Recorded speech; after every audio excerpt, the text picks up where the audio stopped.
So we're just walking in now to Kobane. It's taken us months to get here.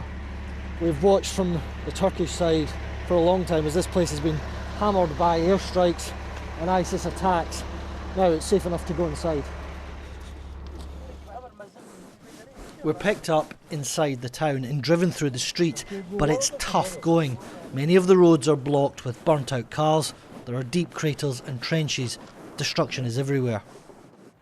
We're now in eastern Kobane and just look at the devastation. It's almost complete. Every building, every house, every street. This is where the Islamic State were embedded. Some of the toughest fighting was here and some of the heaviest airstrikes. There was something like 600 airstrikes. Tim and I will take a little spin to show you the result of those airstrikes. An intensity of airstrikes against the Islamic State that we haven't seen anywhere else.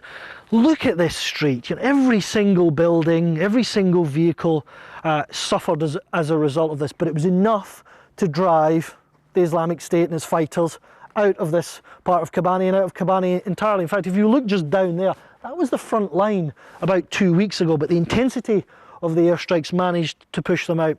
And if we spin round here, you get a sense of the closeness of some of the fighting. It was very close quarter fighting. Right down the bottom of that street, you can see blankets. They were put up by the locals to defend themselves against Islamic State snipers who were a daily threat here. They were in every building. They're not a threat now. It's perfectly safe right in the centre of Kobane. In the rubble, partially buried, are the bodies of IS fighters, far too graphic to show. The east of the town has mostly been destroyed, but in the west things are better.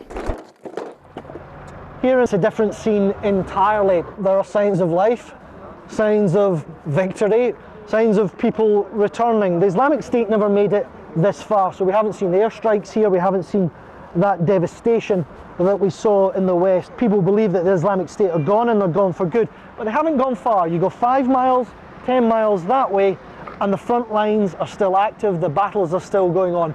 Kobane may have been liberated, but the Islamic State haven't been defeated.